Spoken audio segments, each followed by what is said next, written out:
नमस्कार, शाम के 7 बजने वाले हैं। खबर दमदार के इस वक्त के बुलेटिन के साथ मैं हूं अनुपम।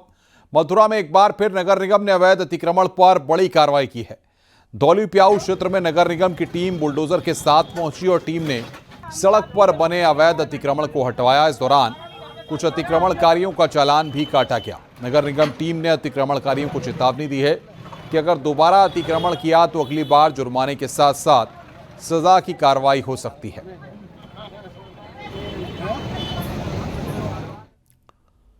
आगे बढ़ते हैं। अलीगढ़ से खबर है, जहां पर फर्जी जन्म प्रमाण पत्र मामले में पुलिस ने बड़ा खुलासा करते हुए 6 छात्रों को गिरफ्तार किया है। थाना पाली क्षेत्र के दत्ता चोली ग्राम सचिव की आईडी हैक कर फर्जी जन्म प्रमाण पत्र बनाने की शिकायत के बाद पुलिस ने जांच शुरू की। एसपी देहात के मुताबिक गिरोह न सिर्फ जन्म प्रमाण पत्र बल्कि परिवहन विभाग समेत अन्य सेवाओं से जुड़े दस्तावेज भी बनाकर मुहैया कराता था। शुरुआती जांच में सामने आया है कि इनके नेटवर्क की जड़ें 16 राज्यों तक फैली हुई हैं, जिनमें सबसे ज्यादा फर्जी दस्तावेज बिहार में बने हैं। पुलिस को आशंका है कि इन्हीं दस्तावेजों के आधार पर वोटर कार्ड भी बनाए गए होंगे। इस मामले की गंभीरता को देखते हुए एसआईटी गठित की गई है और सभी संबंधित विभागों के कर्मचारियों से पूछताछ की जाएगी। इस तरह से जन्म प्रमाण पत्र और मृत्यु प्रमाण पत्र बना देना कहीं का भी किसी का भी, यह एक अत्यंत गंभीर अपराध है और यह राष्ट्रीय सुरक्षा के लिए अत्यंत गंभीर एक प्रकरण है। और इस प्रकरण का संज्ञान लेते हुए माननीय एसएसपी महोदय द्वारा इसमें एक एसआईटी का गठन कर दिया गया है। यह एसआईटी इसमें संलिप्त जितने भी बाहरी और डिपार्टमेंट के अंदर के लोग हैं सभी पे जांच करेगी। मुजफ्फरनगर में थाना साइबर क्राइम पुलिस टीम ने एक साइबर अपराधी को गिरफ्तार किया है, जो लोगों के बैंक खाते खुलवाकर उन्हें धोखाधड़ी में इस्तेमाल करता था। शातिर का यह धंधा तमिलनाडु बेंगलोर से ऑपरेट होता है। पुलिस को केल्विन नाम के शख्स का भी पता चला है, जिसकी तलाश की जा रही है। पुलिस को एक कामयाबी मुखबिर की सूचना के आधार पर मिली है। आरोपी के कब्जे से 26 SIM card, 32 ATM debit card, 5 mobile phone, passbook, cheque, Aadhaar card, diary, मोहर, एक कार और कुछ कैश बरामद हुआ है। पुलिस को जो डायरी मिली है उसके मुताबिक दर्ज खातों से जुड़े 79 मामलों में करीब 5 करोड़ 38 लाख रुपए की धोखाधड़ी की शिकायतें दर्ज हैं। जो डायरी है उसमें कई सैकड़ों खाते हैं, उसमें सैकड़ों खातों की डिटेल है। और जब हमने इसे अपने एनसीआरपी पोर्टल के साथ रीचेक किया है तो हमें 79 शिकायतें अब तक मिल चुकी हैं उन खातों से संबंधित जो हमारे इसके पास से बरामद हैं। और उन 79 खातों में 5 करोड़ से अधिक का ट्रांजैक्शन प्रूवन है। अब उन पर एफआईआर दर्ज है नहीं है, एनसीआरपी पोर्टल पे शिकायतों पे क्या कार्रवाई है वो तफ्तीश का विषय है। कासगंज पुलिस का अवैध शस्त्रों के खिलाफ अभियान लगातार जारी है। थाना सिकंदरपुर वैश्य और पटियाली पुलिस ने अवैध शस्त्र के साथ आरोपियों को गिरफ्तार किया। पुलिस ने कब्जे से 2 अवैध तमंचे, 2 जिंदा कारतूस बरामद किए हैं। संभल में तेज रफ्तार ट्रक ने बाइक को टक्कर मार दी। सड़क हादसे में एक महिला की मौत हो गई, जबकि महिला का दामाद गंभीर रूप से घायल हो गया। घायल का अस्पताल में इलाज चल रहा है। हादसा जुनावई थाना इलाके में स्टेट हाईवे पर हुआ है।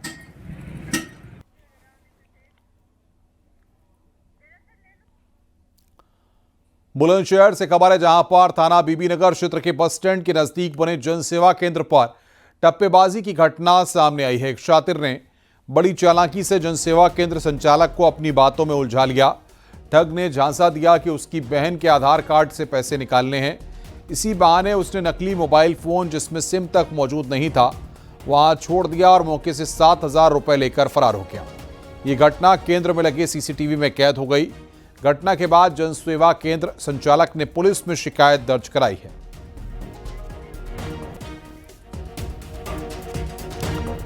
हरदोई में सड़कों पर दौड़ते ओवरलोड ऑटो फिर से लोगों की जिंदगी को दांव पर लगा रहे हैं। सोशल मीडिया पर एक ऑटो का वीडियो वायरल हो रहा है। एक ऑटो में 12 लोग नजर आ रहे हैं। हैरानी की बात यह है कि कुछ लोग पीछे लटकते हैं तो कुछ ऑटो की छत पर बैठे हुए दिखाई दे रहे हैं। वीडियो से साफ है कि नियमों को ताक पर रखकर मौत का सफर कराया जा रहा है। सहारनपुर में बड़ा हादसा टला है। गंगोह क्षेत्र में हरियाणा से गैस सिलेंडर लेकर आ रहा एक ट्रक जानखेड़ा गंगोह मार्ग पर पलट गया। ट्रक में भारी संख्या में गैस सिलेंडर भरे हुए थे और हादसे के बाद पूरे इलाके में अफरा तफरी मच गई। स्थानीय लोगों ने फौरन पुलिस को, फायर सर्विस को सूचना दी, जिसके बाद टीम मौके पर पहुंची और सिलेंडर से कोई रिसाव नहीं हुआ। सुरक्षा के लिए ट्रक को खाली करवाया गया।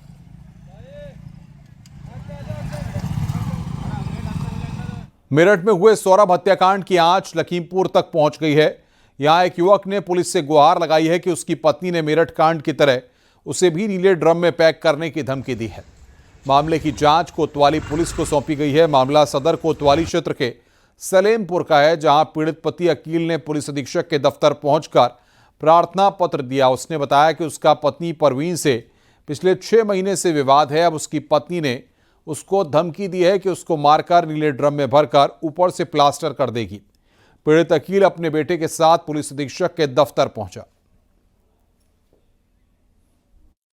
वो साथ में जो है मिलके और अन्य लोग हैं, गेम खेल रही हैं, हमको ड्रम वाला हाल बना रही हैं, बार बार धमकी दे रही हैं कि ड्रम वाला हाल बना देंगे। और हमारी दुकान के ताले तोड़े गए, हमारे पास सबूत भी है, कैमरे में भी आया है, ताले तोड़े गए, सामान भी निकाला है, पैसा भी नगद था वो भी लिया है। 18 महीने तक दुकान नहीं खोलेंगे हम। ड्रम का मामला कौन कह रहा है? ये बीबी कह रही है और अफसर उसके साथ में है। ड्रम से क्या मतलब? ड्रम में पानी भरेंगे वो लोग? भरेंगे, हमारे काटने को सब। अब हमारा लड़का हम दोनों जने मार धमकी दे रहे हैं, बराबर धमकी दे रहे हैं। 18 महीने कैसे जिंदा है हम लोग, ये हम जानता है, ऊपर वाला जानता है हमारा। खबर कन्नौज से है। सिरफरे आशिक से बच्चे को मुक्त कराने वाली टीम को इनाम। एडीजी जोन कानपुर ने 50,000 का इनाम दिया है। मुठभेड़ में शामिल सभी पुलिस अधिकारी सिपाहियों को मिलेगा बहादुरी का मेडल। पुलिस अधीक्षक विनोद कुमार ने इस बात की जानकारी दी है। बता दें कि सिरफरे आशिक ने प्रेमिका को बुलाने के लिए उसके बेटे को तमंचे की नोक पर अगवा किया था। प्रेमिका के नहीं आने पर बच्चे को मारने की धमकी दे रहा था। एएसपी की अगुवाई में 7 घंटे बाद पुलिस ने बच्चे को मुक्त कराया।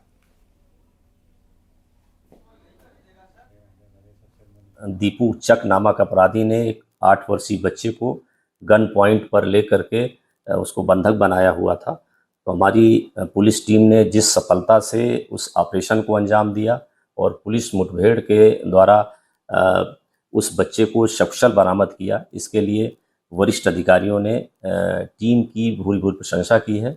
और एडीजी जोन सर के स्तर से 50,000 रुपये का टीम को पुरस्कार दिया गया है और साथ ही डीजीपी सर के स्तर से भी पुरस्कृत करने की घोषणा की गई है। अयोध्या पुलिस को त्रिनेत्र अभियान के तहत बड़ी सफलता मिली है। थाना तारून क्षेत्र की पुलिस ने जहर खुरानी कर चोरी की घटना को अंजाम देने वाले 2 शातिरों को गिरफ्तार किया। एसपी ग्रामीण के अनुसार दोनों चोरों ने मुंबई से लौट रहे एक युवक को निशाना बनाया था। युवक को जहर खुरानी का शिकार बनाकर उसके पास रखा सामान चोरी कर लिया था।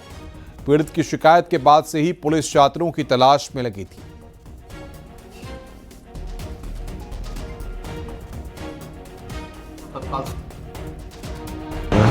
इस सूचना पर तत्काल सुसंगत धाराओं में अभियोग पंजीकृत किया गया तथा ऑपरेशन त्रिनेत्र के तहत लगवाए गए जो कैमरे उनके आधार पर इन जहर खुरानों की तलाश की गई।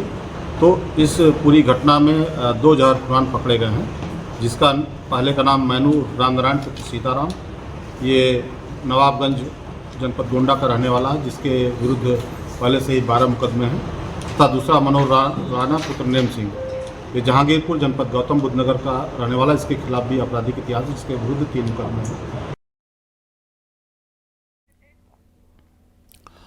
गाजियाबाद से खबर है, जहां पर कृष्णा कुंज कॉलोनी में मानवता को शर्मसार करने वाली घटना सामने आई है।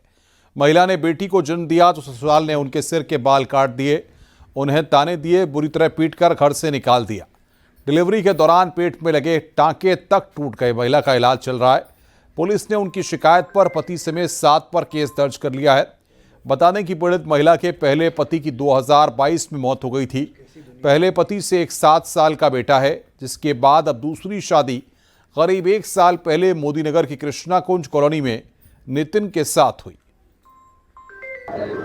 इसमें कल एक महिला मेरे पास आई थी, जिसमें उसका ये कहना था कि उसके बाल काफ़ी बुरी तरीके से क्षतिग्रस्त लग रहे थे। तो जब महिला की जो प्रार्थना पत्र था उसका संज्ञान लेते हुए तुरंत उसको थाने पे भेजा था और उसमें जो सुसंगत धाराओं में अभियोग पंजीकृत कर आवश्यक विधिक कार्रवाई करी जा रही है। माफिया मुख्तार अंसारी की पत्नी अफशान अंसारी को लेकर उत्तर प्रदेश पुलिस लगातार सर्च ऑपरेशन में जुटी है। अफशान अंसारी को तत्काल गिरफ्तार करने का आदेश जारी किया गया है। माफिया मुख्तार अंसारी की मौत के बाद से उनकी पत्नी लगातार फरार चल रही है। मुख्तार अंसारी गैंग IS 191 को पुलिस ने पूरी तरह से ध्वस्त करने में जुटी हुई है। इसके पहले इन पर गैंगस्टर और की कार्रवाई की गई है। ये वांछित चल रही हैं और इनके ऊपर 50,000 रुपये का अब तक इनाम भी है। और इस लगातार फरार रहने की ही वजह से 82 CRPC 83 CRPC की कार्रवाई जो है माननीय न्यायालय से पूर्ण की जा चुकी थी। इनके ऊपर माननीय न्यायालय द्वारा जो है लुकआउट नोटिस भी जारी किया गया है, यानी कि इनका निगरानी जो है कहीं पे भी देखे जाने पर गिरफ्तारी करने के संबंध में हम लोगों को आदेशिकाएं प्राप्त हैं। अलीगढ़ में नवरात्रि में मीट की दुकानों पर सख्ती के लिए राज्य मंत्री ठाकुर रघुराज सिंह ने DM SSP से बातचीत की और आस्था के सम्मान में खुले में मांस बिक्री पर रोक की अपील की है। मंत्री ने प्रशासन से अपील की है कि नवरात्रि में खुले में मांस न बिके, मंदिरों के आसपास दुकानें बिल्कुल न खुलें। मैं हिंदू है, इस कारण मेरा आपके माध्यम से यही कहना है सभी से कि नवरात्रे आप लोग शहर में खुला मांस कहीं नहीं ले जाएंगे और शहर के अंदर कहीं कोई खुली दुकान नहीं खोलेंगे और ना मंदिर के आसपास खोलेंगे, ना कहीं कोई ऐसी सार्वजनिक स्थान पर खोलेंगे। अपना आपको करना है जो कुछ भी तो वो चुपचाप करें, ये एक अलग बात है। यदि किसी को वो उससे उसकी आत्मा को दुख पहुंचता है तो ठीक नहीं होगा। इसलिए नवरात्रि मेरा सभी से आग्रह है कि बंद कर देंगे तो बढ़िया होगा। संभल हिंसा के मुख्य साजिशकर्ता शारिक साटा की गिरफ्तारी के लिए पुलिस ने लुकआउट नोटिस जारी किया है। संभल हिंसा में शारिक साटा एवं उसके गैंग की संलिप्तता के बाद पुलिस शारिक साटा पर गैंग लगातार शिकंजा कस रही है। शारिक साटा साल 2020 में फर्जी पासपोर्ट बनवाकर दुबई भाग गया और वहीं पर छुपा हुआ है। साटा के गुर्गों मुल्ला अफरोज, गुलाम और वारिस को पुलिस पहले ही गिरफ्तार कर चुकी है। वहीं साटा वांटेड है। आरोपी उत्तर प्रदेश के साथ हरियाणा और दिल्ली में भी कई मामलों में वांछित है। पुलिस द्वारा उसके खिलाफ लुकआउट सर्कुलर है वो इशू किया गया है कि अगर वो व्यक्ति भारत के किसी भी पोर्ट पे या एयरपोर्ट पे आता है या जाता है तो उसकी सूचना तुरंत पुलिस को दी जाएगी। पुलिस द्वारा उसकी धरपकड़ के लिए विभिन्न अन्य तरीके भी ये अपनाए जा रहे हैं, तो जल्दी गिरफ्तार करने के पूर्ण प्रयास किए जाए। सर, उसमें किस तरह के आरोप है? शारिक साटा के ऊपर 54 से अधिक पूर्व में ऑटो लिफ्टिंग के या विभिन्न प्रकार के मुकदमे हैं। वो हरियाणा, उत्तर प्रदेश, दिल्ली 3 राज्यों का वांछित है। उसके साथ साथ संभल हिंसा के मास्टरमाइंड के रूप में भी वो वांछित है। मुख्यमंत्री योगी आदित्यनाथ ने बरेली में दिशा पाटनी के घर हुई फायरिंग का जिक्र करते हुए बड़ा बयान दिया। सीएम ने कहा कि आपने देखा होगा महिला संबंधी अपराध में संलिप्त एक अपराधी बाहर से आया था। वो संभवतः मारीच की तरह घुसा था, लेकिन जब यहां की पुलिस की गोली ने उसके शरीर को छलनी किया तो वो चिल्ला रहा था कि सर, मैं गलती से उत्तर प्रदेश की सीमा में आ गया हूं, आगे से ये दुस्साहस नहीं करूंगा।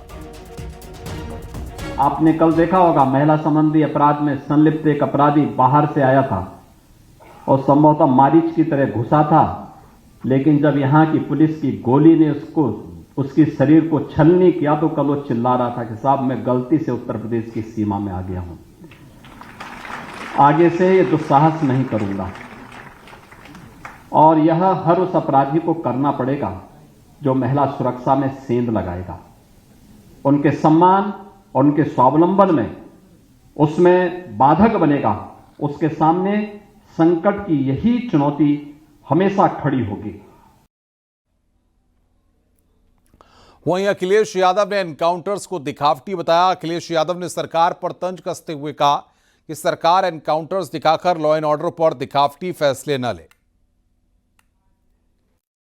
जिस तरीके से इनकाउंटर से ये बता देना कि लॉ एंड ऑर्डर बेहतर है, अहिंसक आधुनिक तकनीकी का इस्तेमाल करके निगरानी करना व पूर्व सूचना देना, पशु रक्षा के नाम पर घोटालों और करोड़ों के फंड की लगातार निष्पक्ष जांच करना।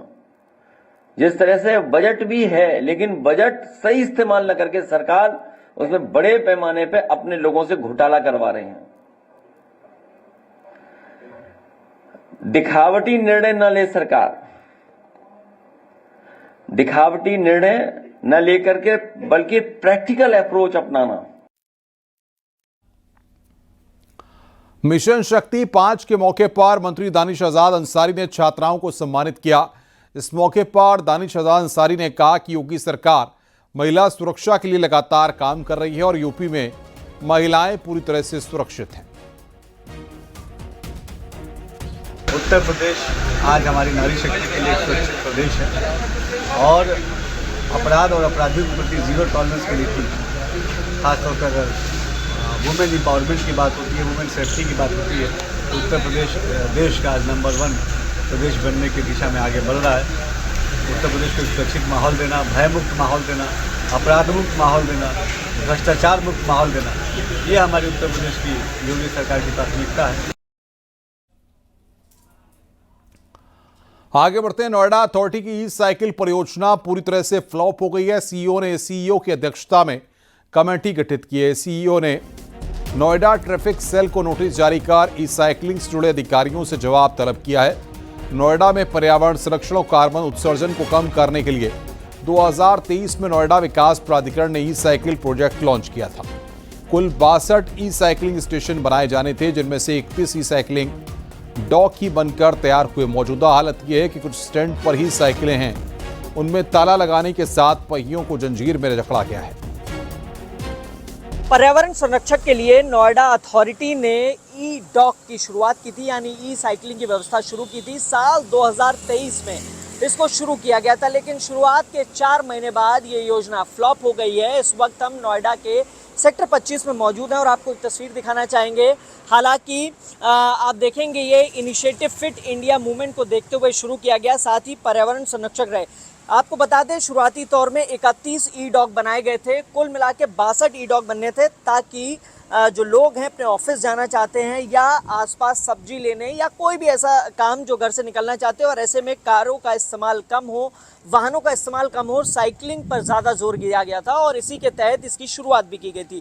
लेकिन अब ये योजना कई समय से बंद पड़ी है, पूरी तरीके से ठप है और आप देख सकते हैं कि यहाँ सिर्फ ये धूल फाक रही है। फिलहाल अब इस प्रकरण में नया अपडेट ये सामने आया है कि नोएडा अथॉरिटी के सीईओ ने एसीओ की अध्यक्षता में एक कमेटी गठित की है जो इसकी जांच करेगी, साथ ही ये भी जानने की कोशिश करेगी। कैमरामैन विपिन के साथ हिमांशु शुक्ला, न्यूज़ 18 नोएडा।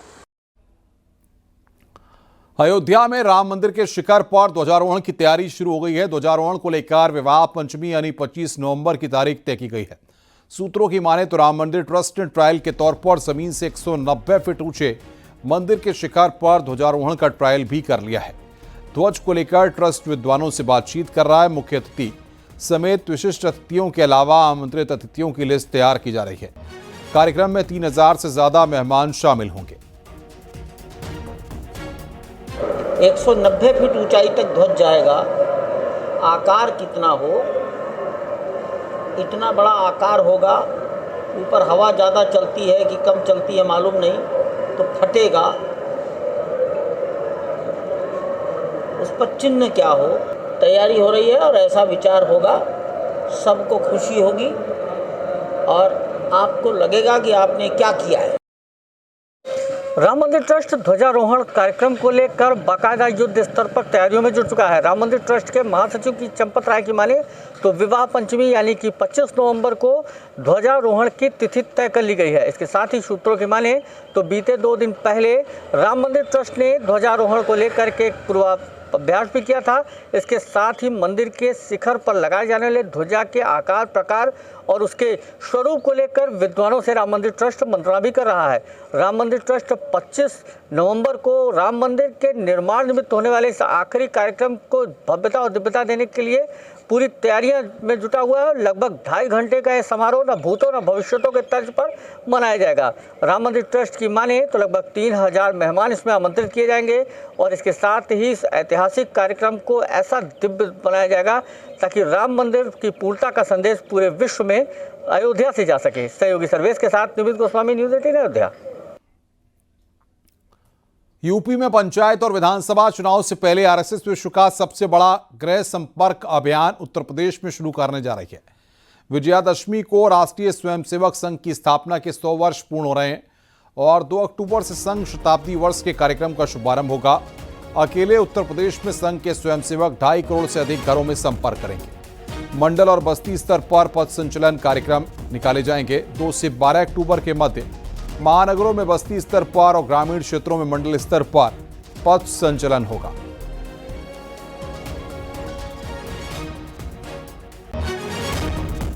राष्ट्र, राष्ट्रीयता और बंधुत्व के भाव से ओतप्रोत हो, ऐसे में सामाजिक परिवर्तन, राष्ट्रीय परिवर्तन और राष्ट्रीय बिंदुओं की चेतना को मन के भीतर जागृत करने का प्रयास, इसके लिए जो भी उसके उपक्रम है, जो भी अनुसांगिक संगठन है, सभी संगठनों को जोड़कर व्यापक संघर्ष संपर्क अभियान चलाने का प्रयास इस 100 वर्ष की शताब्दी वर्ष पूर्ण करने के अवसर पर प्रारंभ हो रहा है। ऐसे में उत्तर प्रदेश बहुत महत्वपूर्ण है। संघ के लिए उत्तर प्रदेश बहुत ही महत्वपूर्ण है। यहाँ भाऊराव देवरस ने संघ के कार्य को प्रारंभ किया था। मोरोपंत पिंगले यहाँ रहे थे। ऐसे में संघ उत्तर प्रदेश में बहुत बड़े स्तर पर अभियान, संपर्क अभियान को भी प्रारंभ कर रहा है। विपक्ष के पीडीए की काट को लेकर आरएसएस राष्ट्रवाद और हिंदुत्व के एजेंडे को धार देने के लिए उत्तर प्रदेश के 1.5 करोड़ से ज्यादा गांवों में 20 करोड़ लोगों से सीधे संपर्क करेगा। और यही नहीं, पथ संचलन भी स्वयंसेवक करेंगे। गांव गली का माहौल राष्ट्रभक्ति से सराबोर करेंगे, राष्ट्रवाद की बयार बहाएंगे। जाहिर सी बात है कि आरएसएस की इस पहल से भारतीय जनता पार्टी को उत्तर प्रदेश में बड़ा फायदा होने वाला है। कैमरामैन गोपी गिरी के साथ संकेत मिश्रा, न्यूज 18 लखनऊ। बदायूं में एक शादी में उस वक्त हंगामा हो गया जब दुल्हा बारात लेकर नहीं पहुंचा। मामला सिविल लाइन क्षेत्र की कांशीराम आवास कॉलोनी के पास का है। दुल्हन के पिता का आरोप है कि दुल्हा पक्ष ने बारात लाने से पहले दहेज में 6 लाख रुपए और एक बुलेट की मांग की। मांग पूरी न होने पर बारात लाने से इनकार कर दिया, जबकि शादी के लिए 2 लाख रुपए कैश और सामान देना तय हुआ था। इतना ही नहीं, बुलेट की डिमांड पूरी न होने पर दुल्हा भी घर से भाग गया।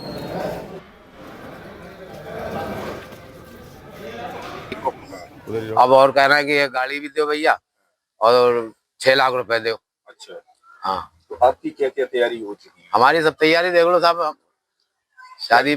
शादी घर में बोले हमारी लड़के की बारात शादी घर लेना है आपको, तो हमने शादी घर लिया। ये कौन सा शादी घर है? ये लकी हॉल है। अच्छा, मीरासराय का। हलवाई वगैरह भी आ गए? सब आ गए, पकाने वाले, हलवाई, काम वाले, सब मेहमान भी आ गए। रात के घर पे भी सजावट खाना करा था मैंने। मेहमान